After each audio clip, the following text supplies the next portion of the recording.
If you're the president of the United States, you can declassify just by saying it's declassified, even by thinking about it. Welcome to Pod Save America. I'm Jon Favreau. I'm Dan Pfeiffer. Just by thinking about it. Just wait. It declassified. Reclassified. No, declassified. Another one. Oftentimes, when things go around on Twitter and you just see the commentary on it, the reality does not live up to the commentary. This is one of those cases where it absolutely did. Just perfection, no notes, brilliant legal strategy. I watched it so many times last night. We're going to get to that and a whole bunch of other stuff later. On today's show, Donald Trump has an absolutely brutal day of legal news. Republicans pivot to attacking Democrats on crime. And Carlos Odio of Equis Research joins to talk about some new research on the Latino vote in the midterms. Let's get to the news. We got a lot of it. America's most notorious crime family has just been accused of breaking a few more laws. Nothing too fancy like stealing nuclear secrets or a presidential election, just good old-fashioned financial fraud. On Wednesday, New York Attorney General Letitia James, a.k.a. Tish from Brooklyn, a.k.a. a friend of the pod, announced a lawsuit against Donald Trump, Ivanka, Don Jr., and Eric, big week for Tiffany, for stealing $250 million from banks and insurers by lying about the true value of their company's assets. Here's a clip from the Attorney General's press conference. The pattern of fraud and deception that was used by Mr. Trump and the Trump Organization for their own financial benefit is astounding. We believe the conduct alleged in this action also violates federal criminal law, including issuing false statements to financial institutions and bank fraud. And we are referring those criminal violations that we've uncovered to the United States Attorney for the Southern District of New York and the Internal Revenue Service. Dan, is this it? Did we finally get him? Is Tish James the Bob Mueller we always wanted? A couple of thoughts here. One, I know there are lots of people who are just like, "This is you guys got all excited with Mueller and Russia and the first impeachment, second impeachment." You know what? We never got excited about that. Come on. John, all of these podcasts are on the internet. Every single one of them. Everyone knows what happened. But let us just have this one moment. Just enjoy it. It was pleasurable to watch. It's good to see Donald Trump being called out for the crimes we all know he is committing. What happens next? Who knows? Second, I don't know what we have done, but the news gods have begun to smile on us. Right? Many things happened. Important things happened from when we started working on this podcast on Tuesday evening to today. And that's the opposite of the way things happen. So that is good. And finally, if Tish James was truly a friend of the pod, she would have done this press conference in merch. Just saying. That would have been fun. That would have been, yeah. Then we would have, okay. Well, just lays out the crimes, takes a sip from her It's Not Great Dan tumbler and puts it down and gets back to it. just gulps down some Cricket coffee. Okay. What do we know about what prosecutors actually need to prove here and what the consequences would be for not just Donald Trump, but the Trumps? Again, kids are involved too, which Bob Barr is very upset about. Which Bill Barr is very upset about. He said on Fox News, "Why are you dragging the kids into this? Because they're grown adults." Yes, those vulnerable 40-somethings. Yeah, right. All they want is their privacy when they're not on Fox News or on Instagram. I think we have to put this in the context of the fact that the New York City District Attorney Alvin Bragg investigated these crimes and for reasons that really confuse everyone decided not to bring charges. But what we have to understand is this is a civil case on a criminal case, which means a couple of things. It means Donald Trump's not going to be marched off to jail, womp womp. But it also means that the standard of evidence that Letitia James needs to prove is lower. In this case, in a criminal case, you need beyond a reasonable doubt. In a civil case, you only need a preponderance of evidence. What she needs to prove is that Donald Trump, his family, his business, inflated or deflated their financial statements in order to achieve some sort of benefit. They don't even have to prove that they actually achieved those benefits, just that they tried to do it, that they attempted to defraud here. And the consequences of this are, what she is seeking is $250 million in damages, a permanent ban on Donald Trump and his family running a business in the state of New York, and a 5-year ban on them selling commercial real estate or receiving loans for that purpose. And so this would cripple their business in the state of New York, at least, and be obviously a huge black mark, as well as a huge chunk of money that they may or may not actually have access to. And so this is would be a very, very damaging result were it to come to that. You heard in that clip that James is also making a criminal referral to the feds. You think Merrick Garland sees this referral and is like, "Get in line, pal. I got a lot of potential charges on this guy to figure out. He's inciting an insurrection. He's overturning the election. He's stealing nuke secrets and hiding it in his beach house, and now he's committing financial fraud." Like, it's a long list. It's a long list. How do you choose? I mean, it's really hard if you're Merrick Garland to ever get the bottom of your Trump inbox here. It's just like every time you get through one crime, another one shows up. Does seem a lot trickier for him to just decide that no charges will be brought on any of these potential criminal violations. I mean, you would think, you would hope. Hope. But who knows? Who knows? It is important to understand that each of these will happen separately, right? There's one group of people who are investigating the Mar-a-Lago nuclear secrets in the pool house case, who will make a recommendation to seek an indictment from the active grand jury.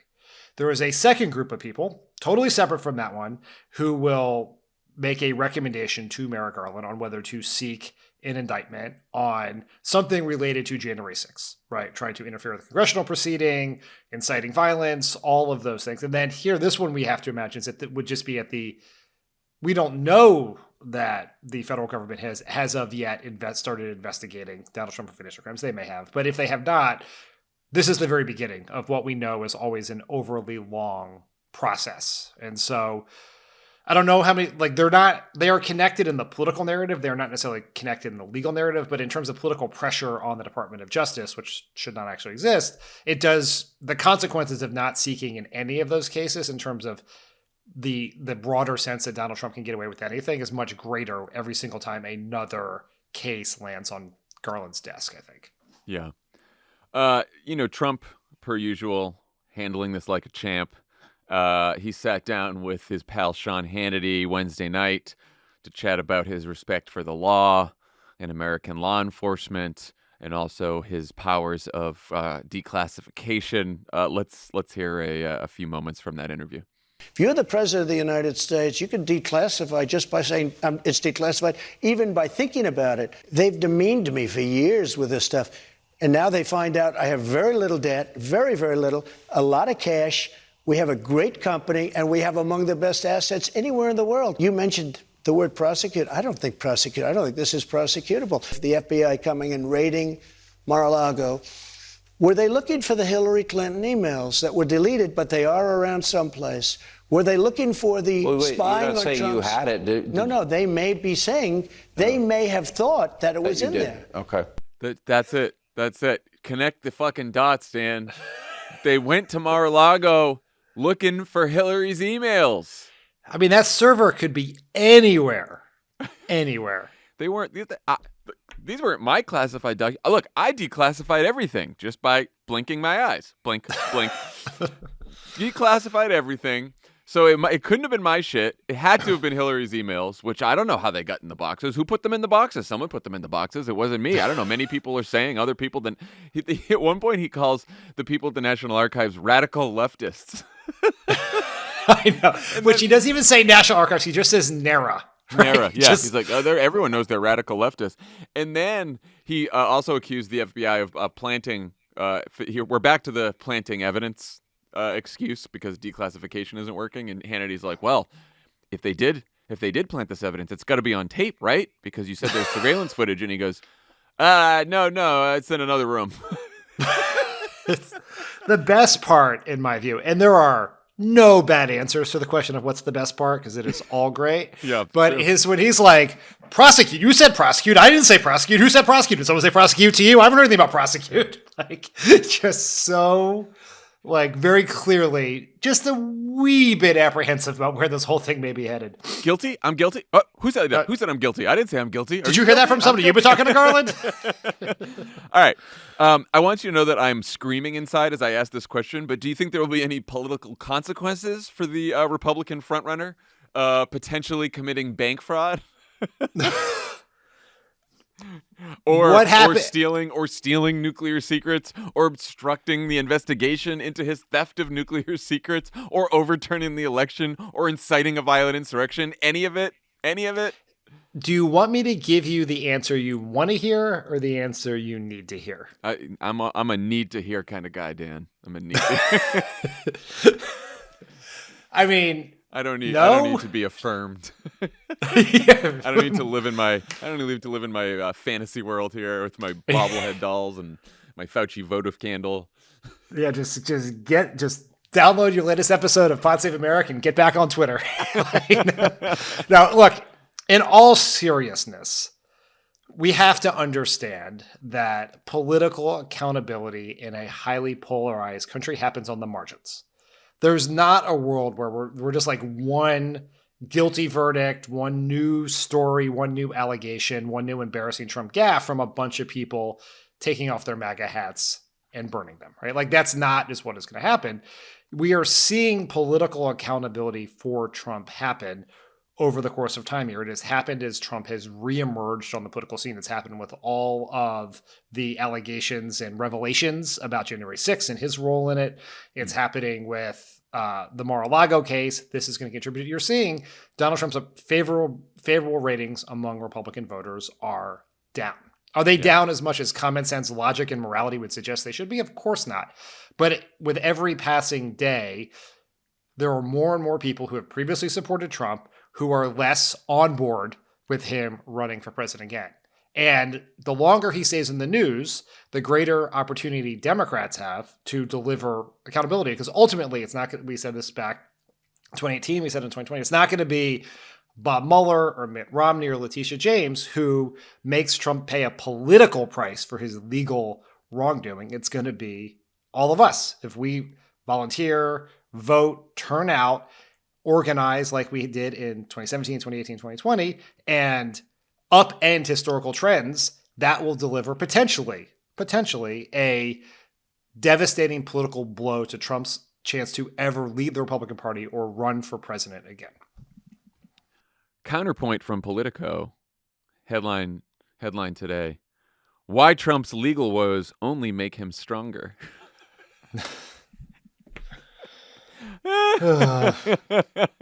I know we're not playing Take Appreciator today, but there's just this, look, we named our rating system after this publication. So of course they would offer us a take that is just the garbage take of all takes. from Politico. Full playbook. It's a West Wing playbook. It's even worse than a full playbook. When Politico first emerged on the scene back in 2007, I think, is when they decided, when the devil spawned this publication. Before it was purchased and controlled by a right-wing German. Yes, it was only owned and controlled by the Innovation Party, the head of the Innovation Party. Yes, the campaign manager to the Zuckerberg Mattis ticket of 2020. These jokes are for like 10 people. Yes. And 7 of them are either in the studio or hosting this podcast right now. But there was a truth about Politico that people who worked there would tell you, which is they wrote a lot, oftentimes, not always, and there was good journalism that happened periodically, but a lot of times they wrote their headlines in the attempt to try to get Matt Drudge to link them, because that would be a massive traffic driver. More traffic equals more money. It was a startup. They needed to show relevance and business success really quickly. The 2022 version of that are trolly headlines like this that engender liberal rage on Twitter and frankly even mentions on this podcast. So in some ways we are mission accomplished. We did it.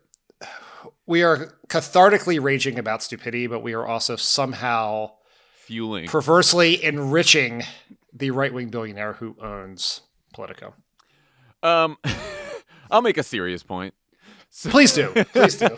In terms of the political effect of all of this, I do think that your average voter doesn't think highly of Donald Trump anyway. His approval ratings, like you said, are shit.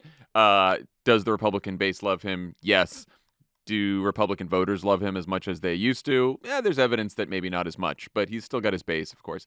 But how are you going to get an average voter to think how are you going to get an average voter to care about any of this stuff? And I think it is, to the extent that Trump's crimes somehow affect people's lives, that's sort of the narrative that you've got to weave together. And you heard Tish James do that during the press conference. At one point, she said, Trump's crimes are not victimless. When the well-connected and powerful break the law to get more money than they're entitled to, it reduces resources available to working people, small businesses, and taxpayers. Basically making the argument that, because Trump's saying, oh, we care about these banks. These banks gave me the loans anyway, and then they got paid back. So why are you so upset about these banks? They're the banks and insurers. And what the point she's making is, no, actually, when you steal $500 million from banks and insurance companies, that means that average people end up paying the price. And I do think as we talk about Trump's potential crimes, whether it's overturning the election, whether it's this, whether it's jeopardizing our national security because he's stashing secrets in his pool house, we have to talk about the effect that this criminality has on either the security of the country or average people. That's my best go at at trying to get average people to care about Trump's law breaking. Yeah, I think that it's always about him, and and that is this validates that case. And that's an easier case to make post 2020 when his entire existence seems to be about relitigating an election that happened 2 years ago than it was in 2016. But this is one more example of pure selfish, narcissistic grift. He cares about himself. He cares about his rich friends. He doesn't care about you.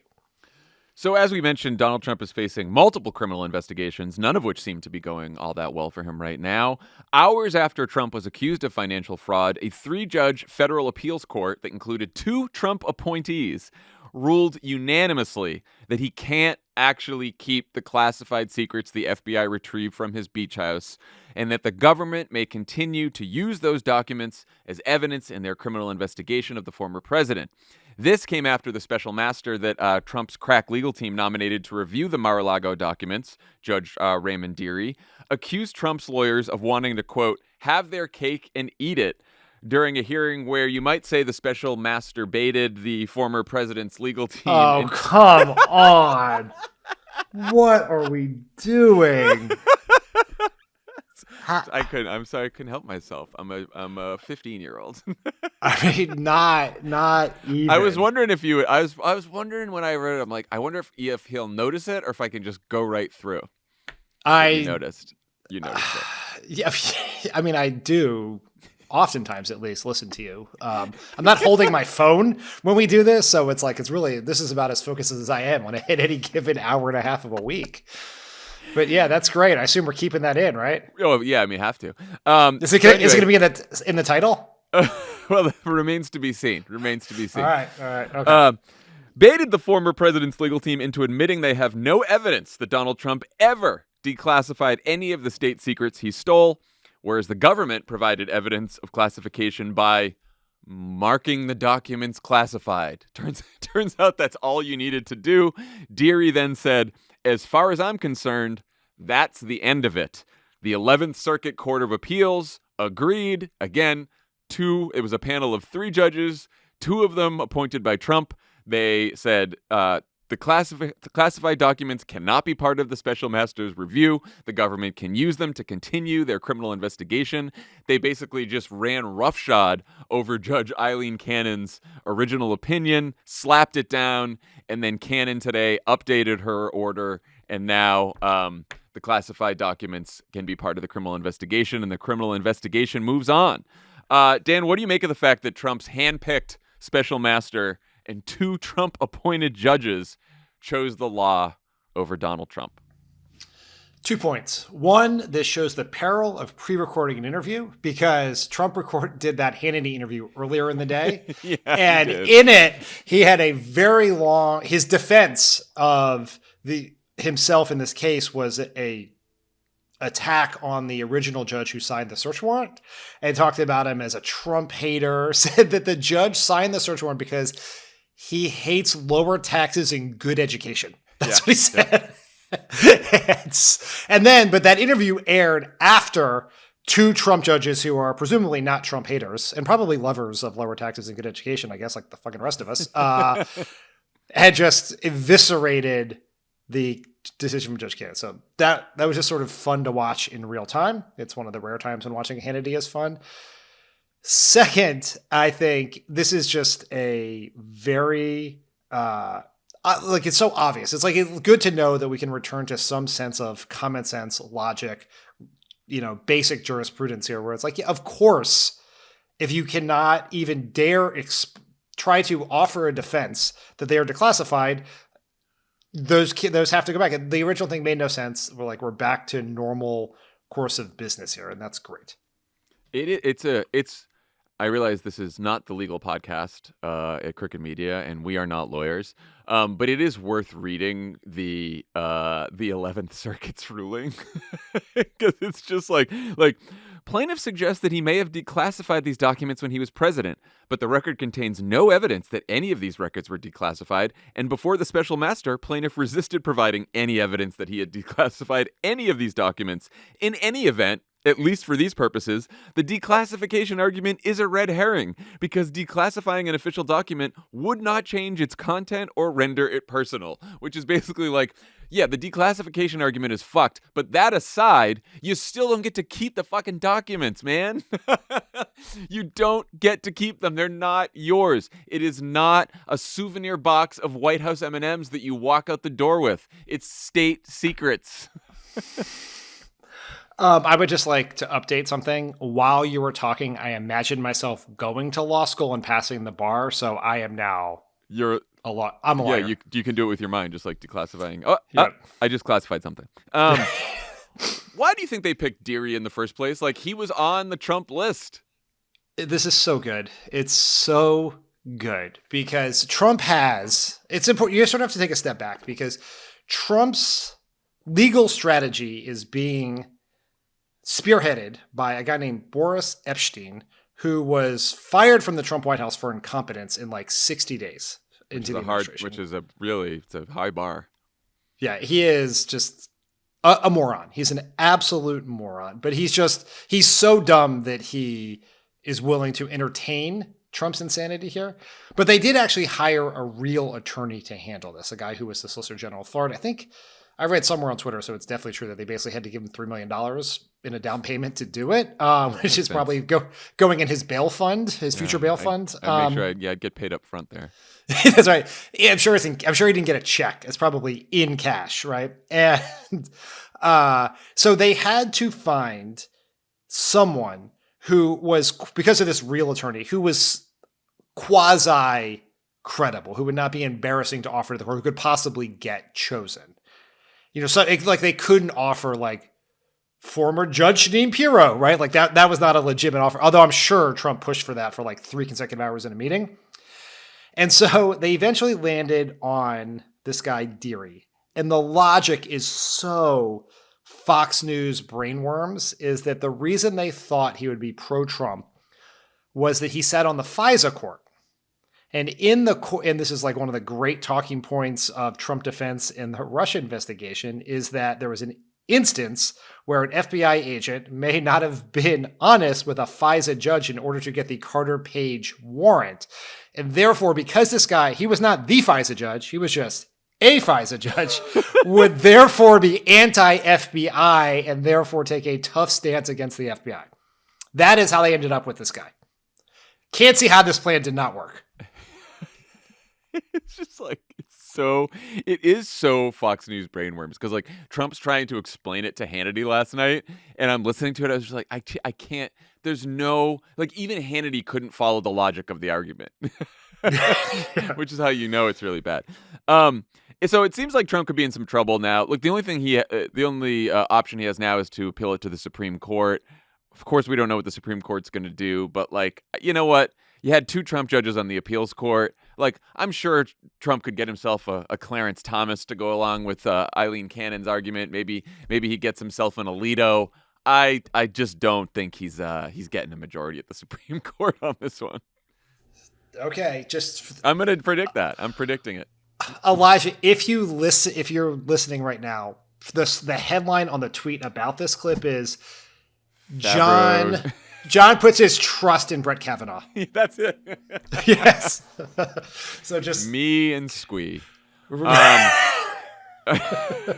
that's what, but anyway, so the government moves forward in their criminal investigation for now. We shall see. Presenting sponsor of Pod Save America is Simply Safe. If you're a regular listener, you know we use and love Simply Safe. That's because so many security companies that are supposed to make you feel safe just make you feel ripped off. But that's not how it is at Simply Safe. At Simply Safe, your safety is the only thing that matters. Yeah, I tell you what's not safe with these other guys, my wallet. It's cutting-edge technology with professional monitoring for less than $1 a day and never a long-term contract. Remember at first when we felt a little weird about doing ants?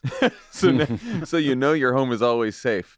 Simply Safe's agents call you the moment a threat is detected and dispatch police or first responders in an emergency, even if you can't be reached. Simply Safe blankets your home in protection with advanced sensors for every room, window, and door. Their monitoring experts use proprietary advanced response technology to visually confirm when a break-in is real, so you get the highest priority police dispatch, like our friend Jon Lovett does over here. The British siren, in honor of the Queen. On the way to Lovett's house because he has Simply Safe. Sure. And you set it up yourself? Set it up all by myself. I highly recommend Simply Safe. It works right out of the box, and it's extremely reliable. It's just it's just simple, no nonsense, and it works every time. I've never had a problem. It was easy to set up, and once it was set up, I could count on it always. And it's high-end stuff, you know. Customize the perfect system for your home in just quality. Customize the perfect system for your home in just a few minutes at simplysafe.com/crooked. How many times do I have to say this to people? Go today and claim a free indoor security camera plus 20% off with interactive monitoring. Go to simplysafe.com/crooked. There's no safe like Simply Safe. Pod Save America is brought to you by ClickUp. Imagine having one extra day every week. Luxurious. More time to cook healthy meals. It's not what I do with it. Work on that novel. Definitely not. Right. Or just binge some good reality TV. Now we're talking. Sure. What would you do with your extra day every week, boys? Oh, maybe catch up to Hannah on the old Love Island thing. She's like 65 episodes what is that a word ahead for? of me. Oh, he means this. Oh boy. Tommy, there's so many episodes of Love Island. We had to skip to the end. We were on like 45, and we're I can't go to the net. It's 70 episodes of that thing. Don't actually. You need a lot of ClickUp for that. It's all possible with ClickUp, the productivity platform that'll save you one day a week on work. Also, I can't believe who won. Guaranteed. ClickUp began with the premise that productivity was broken with too many tools to keep track of. Something we know about. So it's like watching Love Island. And too many things in entirely separate ecosystems. ClickUp is the one tool to house all your tasks, projects, docs, goals, spreadsheets, and more built for teams from 1 to over 1,000. It's packed with features and customization options that no other productivity tool has, so you can work the way you work best, whether you're in project management, engineering, sales, marketing, or HR.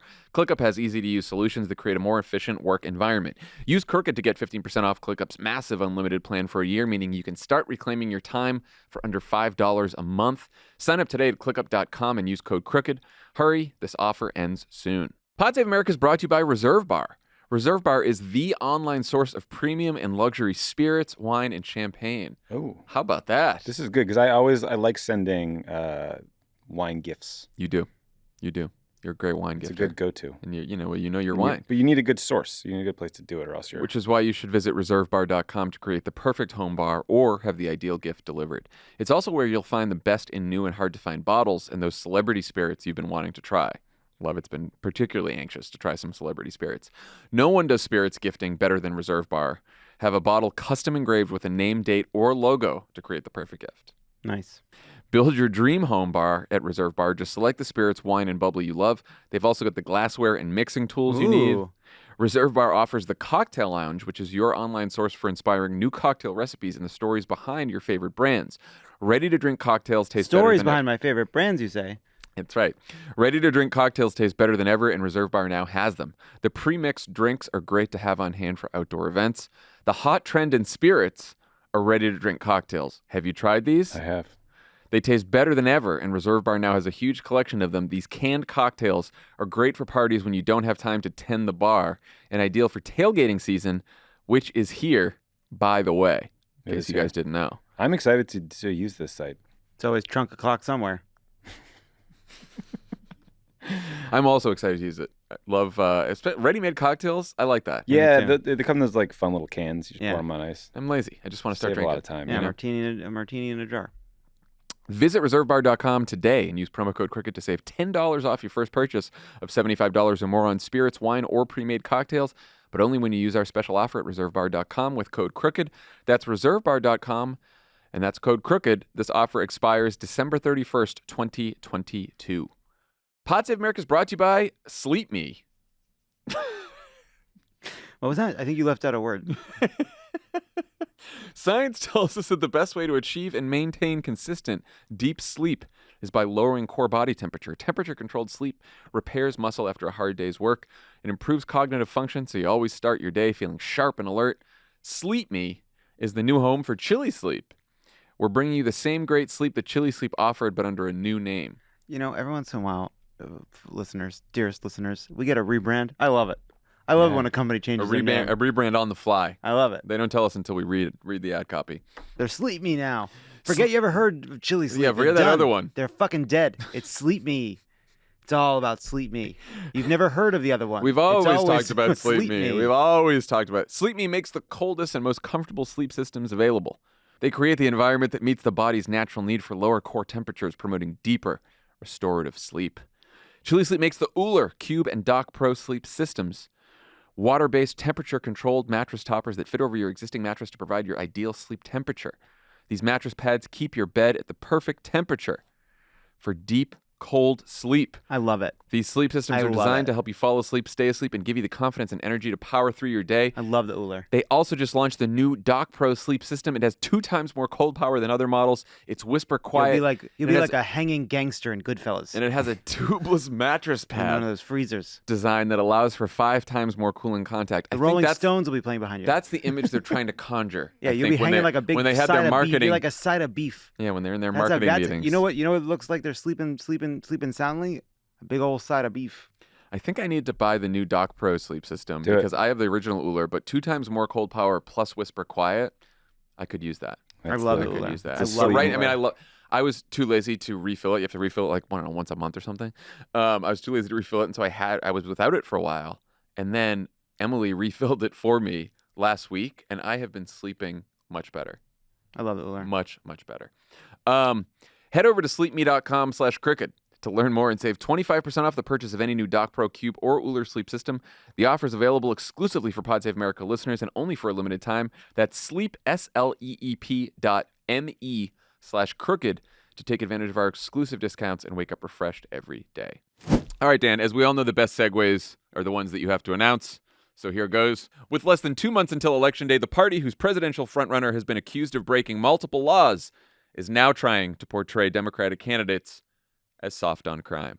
How's that? I would say that there are times when we do this podcast when I'm reminded of the fact that you are one of the great speechwriters of your generation, because I suggested on that one? you 100% did. I suggested we do this segment with an awkward segue, and then I wrote an awkward segue joke, and then you just punched it up. I just punched it up. You did great. I mean, it's just like, I know that I have stumbled ass backwards into a career in writing. Books, subscribe to messagebox.substack.com, but you were like a true writer, and that was evident in that segue. Look, I write a couple segues a week. That's it. You write message boxes and books. I write a couple segues a week. That's all you get from me. A few tweets, maybe a few tweets, a few emails, just a few. Anyway, very few emails, a couple texts. Yes. According to CNN, Republicans have so far spent $9 million on negative ads about crime. Here's one that they're running in Wisconsin against Democratic Senate candidate Mandela Barnes. What kind of Democrat is Mandela Barnes? He's a defund the police Democrat. The minute you talk about reducing a police department's budget, then it's like all hell breaks loose. It's about reallocating funds. Catch that? You're reducing a police department's budget. He's talking about defunding the police. Now, murder is up in Milwaukee 40%, the fourth highest increase in the country. Mandela Barnes, a dangerous Democrat. NRSC is responsible for the content of this advertising. All right, so Mandela Barnes especially has had a ton of money dumped on this race against him by Republicans. He had sort of a narrow lead in the polls. Some of the most recent polls show Ron Johnson, America's dumbest senator, retaking that lead. Potentially, these ads have had an effect. How do you think Democrats should handle ads like these and more broadly the crime attack from Republicans now that they've gone from gas prices to inflation to immigration to crime? Now they've landed on crime. It always ends on crime. Yeah. Every time.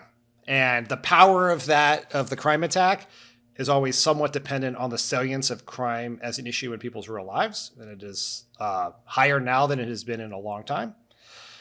This ad scares the shit out of me. There is a similar one running against John Fetterman in Pennsylvania. They're popping up everywhere.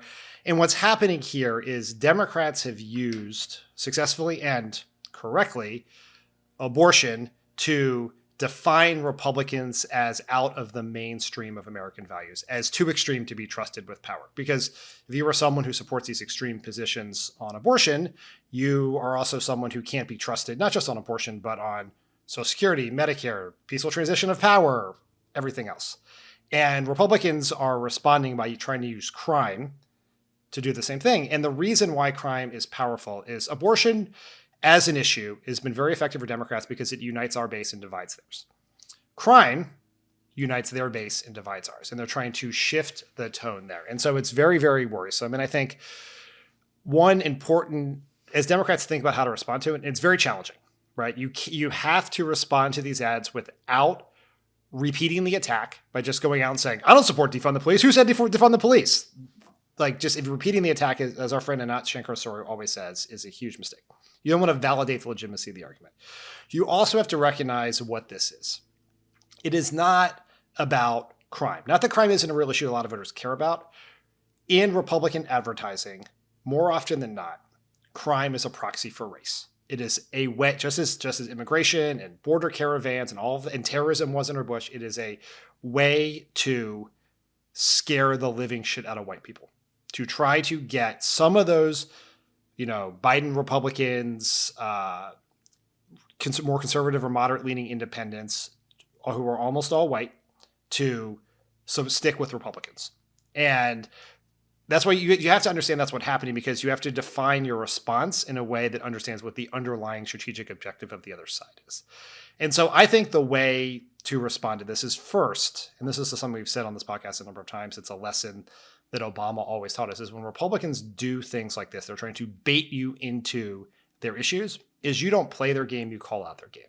So the response here, I think, is you have to defend yourself. You have to state your record, your support for well-trained, accountable policing, for crime prevention programs, and then pivot to calling out why Republicans are making this attack. What are they trying to distract from? What are they trying to achieve? Why are they trying to divide us? And it's going to be slightly different for each candidate. We should be just perfectly honest that because race is the undertones here, Black and brown candidates across the country are always more vulnerable to these attacks. We saw them on Gillum in Florida. We've seen them on Abrams. There's a reason they're doing this so explicitly on Mandela Barnes. But that is sort of the basic approach I think we need to take. But you have to hit back fast and you have to hit back hard. Yeah. Look, I think you can argue whether the salience of crime as an issue is due to an actual rise in violent crime in many places across the country, or some combination of the media and Republicans scaring the shit out of people about crime, because that's sort of what happens. You can argue back and forth on this, but It's both. It's both. Right, but the reality is there's a good number of people in this country who are now worried that crime is on the rise. That's just the truth. So I did all these focus groups and for the wilderness, and I start off by asking people, unlike a poll where you give them a list of issues, just like, what are the issues affecting you in your community? And in every single group, across demographics, every place I went, inflation, housing, cost of living was like top of the list.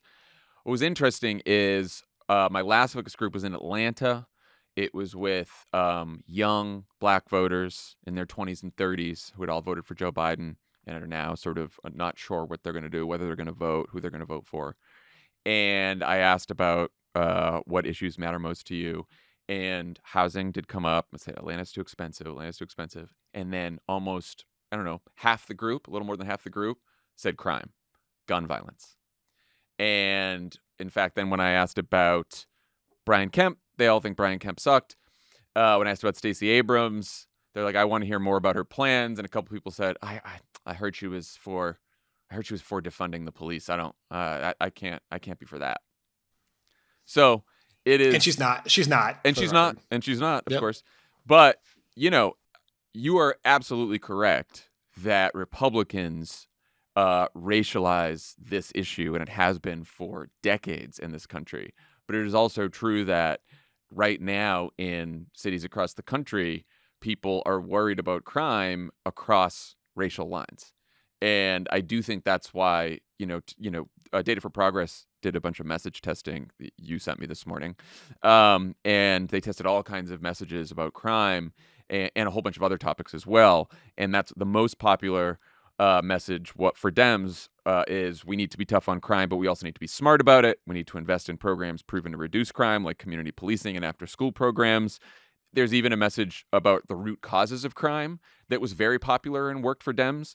We need to address the root causes of crime if we want to make communities safer. Investing in education, good jobs, social services, affordable housing will help reduce crime. Talking about well-trained, accountable policing works. And then, of course, there was a message about defund that they tested that was, we need to defund the police and make sure that money goes back into the communities that need it. We have to end the militarization of police and stop racial profiling. Throwing money at the problem will not solve it. That message performed in the bottom 1% of all 3,000 plus messages tested on every single topic. Just to level set on the efficacy of the defund message. So that's the reality that's out there. One other thing, one addendum to what I said before. In the response, Democrats should not shy away from pressing the case on popular gun safety laws like assault weapon bans and universal background checks. In this case, too often we sort of overthink guns as a powerful political issue, and you're sort of like, what about the people in the rural areas here? But on those issues, even in those parts of the state, there is large majority support for them, and so in the counterpunch, we should be hitting Republicans for, among other things, not doing anything to take guns out of the hands of criminals or keep guns off the street or ban weapons of war in our schools or things like that. Like that absolutely has to be part of it. And it undergirds the larger argument that Republicans are incredibly extreme. Yes. And I don't think Democrats should shy away from demanding accountability in policing, right? Like, people want accountable police officers. People want well-trained police officers that are going to actually focus on violent crime and not police officers who abuse their power, right? Like, that is a popular position, but they do want public safety. They do want community safety. And they're willing to say that to get community safety, you don't just need policing. You need mental health services. You need social services. They're totally willing to believe that. That's what people want, but you need to have both. So here's the deal. Republicans are spending so much money on these negative ads in Wisconsin and in Pennsylvania against Mandela Barnes, against John Fetterman, because they're really worried about losing these two Republican seats. They're the most flippable seats that we have right now, our best chance to get a anti-filibuster, pro-choice majority in the Senate. And so Democrats really need to fight back. So for the next week, our Senate fund at Vote Save America will be dedicated to flipping Wisconsin and Pennsylvania.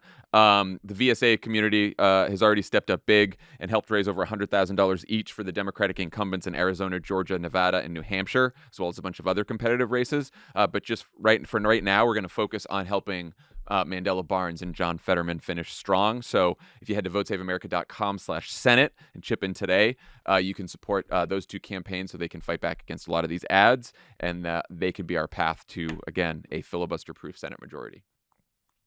All right, when we come back, Dan will talk to Carlos Odio from Equis Research. Pod Save America is brought to you by Built Bar. Why can't healthy eating be tasty too?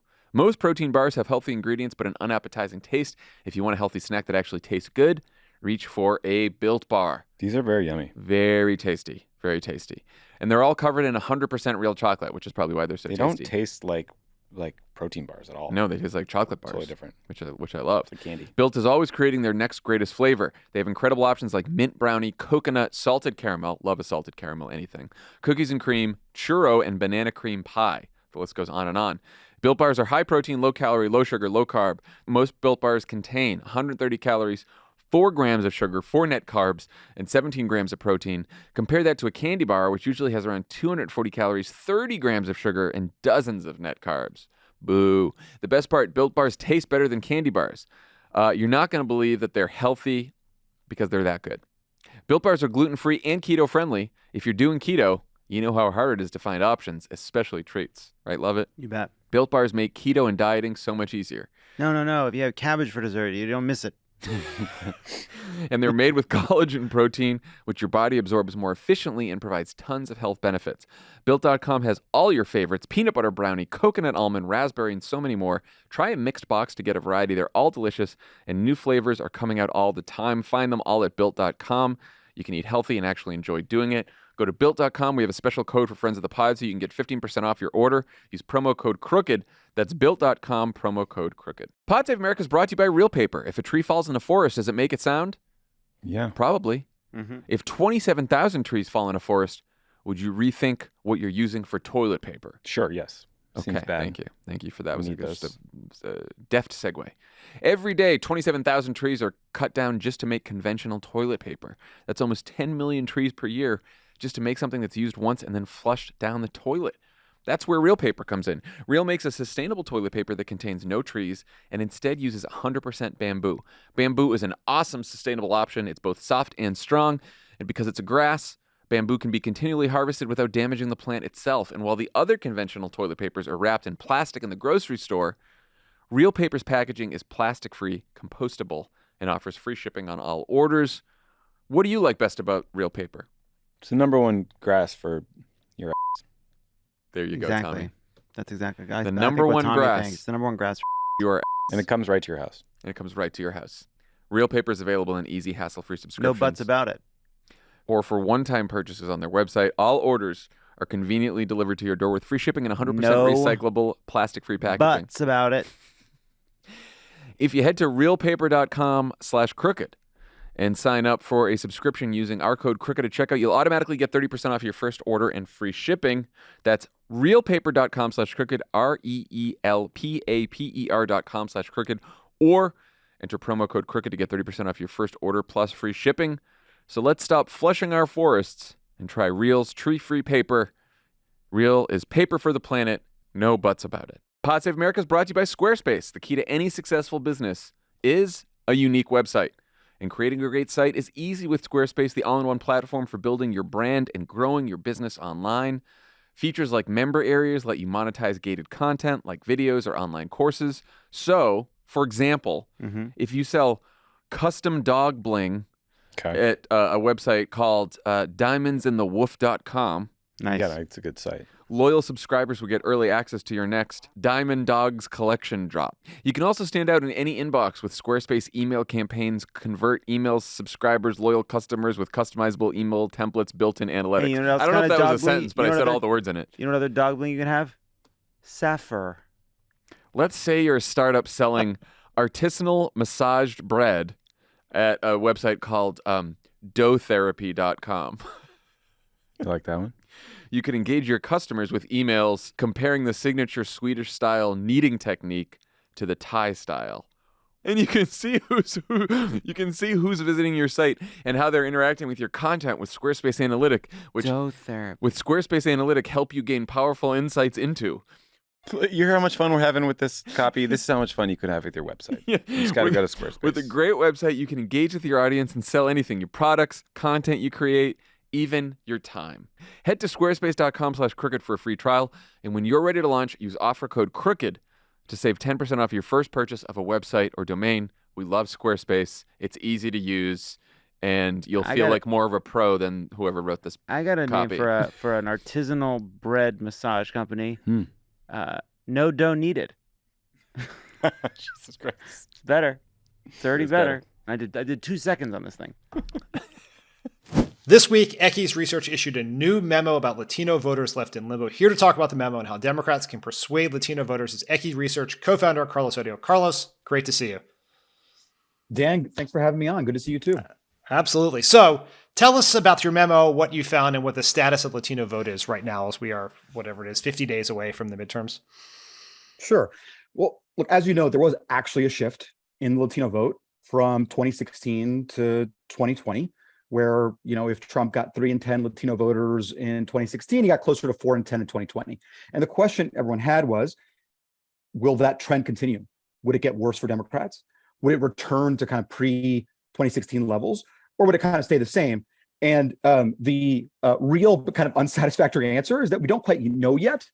What our polling suggests, and us looking at a lot of different data, including our own polling and 16,000 interviews in 10 states, is things haven't gotten worse for Democrats among Latinos, but they haven't also gotten better. And there's just a lot of uncertainty at this point. Lots of voters on the fence in key states, and kind of signs pointing in different directions. When you say voters on the fence, are these people who have decided to vote and are choosing between Democrats and Republicans, or is it Democrats, Republicans, or not engaging in the process this time around? Yeah, that's a great question, right? The reality is we have a big chunk of voters who are at this point kind of undecided. Many of those had previously voted for Democrats, had even voted for Biden in 2020. And now I think the question is, do they defect from Democrats essentially, or do they defect to the couch, right? Many of them might just not vote at all. They don't find Republicans to be an appealing alternative, and so they might not participate at all. But we are still seeing a chunk who are folks who look like likely voters, who tell us they're likely to vote, who at this point are just not sure who they are going to vote for. That column is somewhat narrowed as the year has gone on, and yet it's still a larger segment than I think either political party would be comfortable with at this point. And that's sort of a double whammy for Democrats, because we can, particularly given where this election is taking place, right?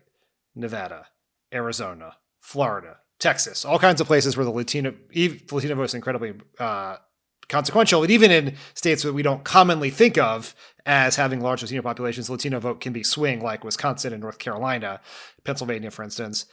But so we have two challenges. One is, how do we maintain the margin or improve upon the margin in 2020? And how do we get sufficient turnout? Because in a world where the margin doesn't change, but the overall number changes, we probably lose in that scenario too. Is that correct? Yeah, essentially, I think that's right. And I'd say kind of two interesting quirks there, which is to some extent the voters with whom Trump made gains in 2020 were kind of a low propensity voter. It was not the likeliest. In fact, I was just looking at a Florida poll, and it is the least likely voters who actually look the most Republican at this point. And so this assumption that all non-voting Latinos are Democratic has been seriously offended. I don't think they're Republican either. It's actually, they're just very swing. They're not hard partisans. They're making a decision on a case-by-case basis. And we're going to have, you tell me, but I think we're going to have high turnout all around. I think both sides are going to see historically high turnout for a midterm election, certainly higher than we were expecting at the beginning of this cycle. And so the folks who are coming in, they still need information, education from Democrats to keep that margin up. Your point about it mattering everywhere. In Wisconsin, we ran a bunch of scenarios about what levels of Latino support you would need in order for a Democrat to win statewide, whether we're talking about Barnes or we're talking about Evers. And the Latino vote is critical in Wisconsin in a very narrow range of scenarios. And yet, Wisconsin has found itself in that very narrow range of scenarios in two of the last three major elections. So you kind of have to bet on the Latino vote being important, and you need the margin, you need support above 60%, which it's not quite there yet. So in your memo, you offer some advice to Democrats on how they can improve our process with Latino voters between now and the fall. What is that advice? Yeah, the number one thing I think we learned is we were treating this as a purely persuadable vote. And I would say that's not quite right, in the sense that we are talking about a lot of voters who are more democratically inclined. They're, like I said, many of the ones that I would be most worried about actually voted for Biden in 2020. And so it's helpful to understand, okay, then why are they at this point uncertain? Republicans have not done a good sales job. They have not sold them. They're like, I've looked at that as an alternative and it ain't going to work for me, but they're not sold on Democrats. So what is holding them back? And what's holding them back is the economy. It's concerns about the economy. It is a concern that Democrats perhaps don't share the same priorities when it comes to the economy, or the same values when it comes to the economy. Like, do Democrats actually prioritize what I am going through and how I think about my economic struggles? Or are Democrats going to get distracted by like the topic of the day and the 1,000 things that as a big tent Democrats end up having to talk about? Are Democrats going to be kind of ruthless in the way that they need to in terms of operating and handling the economy? And do they value hard work? And those are kind of like the concerns we heard in the 2020 election. But in some ways, this makes it, I always dare say this word, but like easier for Democrats, because the task is just reassure people on the economy. It is reassure people on the economy and kind of overcome some of our worst instincts that as progressives we can kind of get into and get a little bit back to basics, like lean into our strengths. They believe Democrats care more. Then there's like a bridge though from just care to care, fight, and deliver. And there's plenty of proof points for that. There's plenty to show. Now it's actually like communicating on that. It is making like the voters themselves the heroes of their own story. It is acknowledging the role that Latinos and other hardworking people have in the economy. And it's talking about the things that we have done, not in terms of handouts, but as opportunity that is created. Are there any Democrats out there who you think are doing that well, who are, as you say in your memo, centering middle-class, hardworking Latino families at the center of the messaging? Yeah. First of all, whatever Mark Kelly is doing is phenomenal, like bordering on miraculous, because if you look at Mark Kelly's numbers from when we first ever polled him in the summer of 2019, among Latinos, they've never budged. You know, like everything else around him swirls, like other Democratic fundamentals go up and down. And like among Latinos, Mark Kelly's numbers are incredibly resilient. And so I think there is a model there, both in terms, by the way, like there's a lot of spending that is bolstering him. But I think there's a way that he's talking about that. I've heard it a lot coming from Senator Warnock. I think Senator Warnock has understood, as does, by the way, Stacey Abrams, talking about this kind of hardworking Latino and centering that message. So there's a lot of that I think has coming up. Some of it more newly, people who've come around to it, but I think you have in some of these key races, Democrats who've been a good model of that kind of messaging. Earlier in this election cycle, there was some hope that Democrats might get something done on immigration. There was fears about what would happen in the community if they did not. How central is immigration, defined as broadly as possible?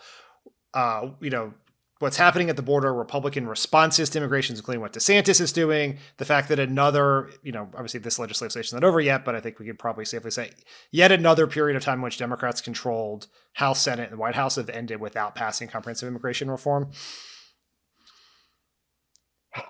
This is a much longer one, but I'm going to give you like the shortest version of this that is possible, because it is so complicated. It is so fraught, because as you understand, Latinos, there's a reason that many Latinos who are actually pretty conservative have held back from Republicans. And it's that over a 10-year period that started, in like the 2006, 2007 immigration fights, there was a perception created of Republicans as being anti-immigrant, but it extended to being anti-Latino, right? And it wasn't just about a set of policies. It was the rhetoric. It was an understanding of, I'm not invited in that coalition. That's not the party for me. And that hardened pretty well. And then what you see in the Trump era is immigration kind of being moved a little bit to the side, which is, I know, ironic because Trump was doing all these atrocities. But toward the end of the cycle, he stopped talking about immigration because he understood he had an opportunity with Latinos. The economy was top of mind for everybody. And then after the election, Democrats didn't really want to talk about it either. And so it just kind of became this like neglected issue. And the only ones talking about it were Fox News. And all they were talking about was the border. And so what we see in our polling is some of the president's worst approval numbers are on his handling of immigration among Latinos. And it's like all kind of Latinos, like wherever you are on how you think about immigration, like disapprove of Biden. And what you see is like these persuadable Latinos, who are the ones that we're focused on right now, they believe that something needs to be done about the border. They see the border as kind of a public safety concern, just like order. It's like you go on the border in Texas, people are like, this is about homelessness in downtown Brownsville. This is not about like federal immigration policy in the way that we all think of it. Those same people will tell you, I of course believe in a pathway to citizenship. I of course believe in taking care of those who are already here. I clearly believe in like a humane and orderly process.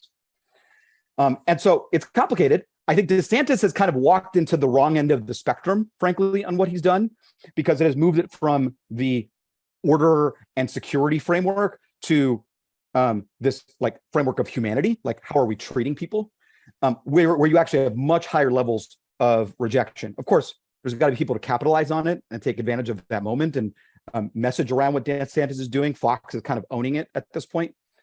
But it is to say, I think that's actually an example of a Republican weakness on immigration.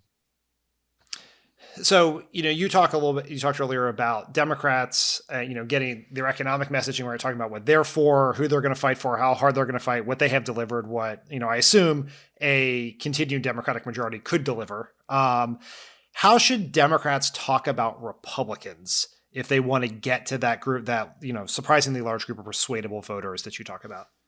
Yeah. Well, like I said, the advantage Democrats have is that Latinos tend to believe that they care more. And then, of course, the concern is that do they actually then fight and deliver? For Republicans, their greatest strength is a perception that they really prioritize the economy and that they're like business obsessed and that they're ruthless in handling the economy. The downside of that is that they're ruthless, like the sense of, okay, they don't actually give a shit about me. And so anything that they do that reinforces the extent to which they put an extreme agenda ahead of taking care of people, that they have the wrong priorities, that they're out of touch. And so it is, you have that in terms of the votes they've taken on economic measures. Drug pricing, out-of-pocket healthcare costs are such a good issue here for Democrats among Latinos. The fact that Republicans have been on the wrong side of that, along with the fact that they're on the wrong side of abortion rights, that they're taking away rights. What we have found is, support for a Democrat, exposing, proactively talking about their position on abortion, like let's expand abortion access, you get kind of mixed numbers among Latinos. But when it's the frame of Republicans are going to take this away from you, it is outright rejection. The trick for Democrats is to paint these Republicans as extreme and out of touch and have the wrong priorities, and then use that as a pivot to the economic argument. It is not about let's just have an argument about abortion. Let's just have a debate about gun safety. It's let's use that to illustrate the ways in which Republicans don't actually care about you. So we can talk about the ways in which Democrats are actually working on the things that you care about. John, right before we did this interview, Jon Favreau and I had a discussion about messaging and basically not Latino specific, broader to the entire universe of persuadable voters. And I use persuadable to include quote unquote swing voters and people who are swinging between not voting and voting. And it's basically that exact advice, right? That abortion is a gateway to have a conversation about extremism and all the ways in which Republicans cannot be trusted, will not fight for you, et cetera. Is it sort of fair to say that Democrats could actually have one narrative that could reach all of our target voters here? And it's not like, obviously you're going to center, you're going to show the diversity of our coalition and all the various different people affected by it. But it's like the advice you're giving is very, very good advice. And I think it's probably the same advice. If I was doing a similar conversation about how we do slightly better with rural voters or how do we get young voters, it's going to be a very similar set of guidance. Is that correct? Yeah, I think you kind of caught on to our Trojan horse at Equis, which is we often talk about things that you need to do to be better with Latinos. And it's actually just a way to talk about what needs to get done more broadly with the American electorate. But people will listen to us on the Latino piece. But that's exactly right. I mean, it's broadly true across all Americans that is the approach. That, yeah, your poll might be showing that you should be just talking about abortion all the time because it's your top testing hit. But don't forget, the voters you most need are going to go into the ballot box with their economic anxieties on their mind. Abortion and other issues along those lines are already kind of baked in to their assessment of Democrats. They get that Democrats are better on this. They just need reassurance on the pieces that they have maybe some questions maybe some outstanding questions about. That said, Latinos also need to feel invited to the party, and that's where it's a little bit different, where identity does come into play, and feeling like Democrats get it, right? I think the weakness has been a sense that Democrats neglect Latinos, take them for granted, and so there has to be some explicit invitation kind of in the mix, but the core messaging is the same thing. Carlos, thank you so much. This was incredibly helpful and insightful. Everyone should check out your memo and follow all of your work. Thanks for joining us. Thank you, Dan.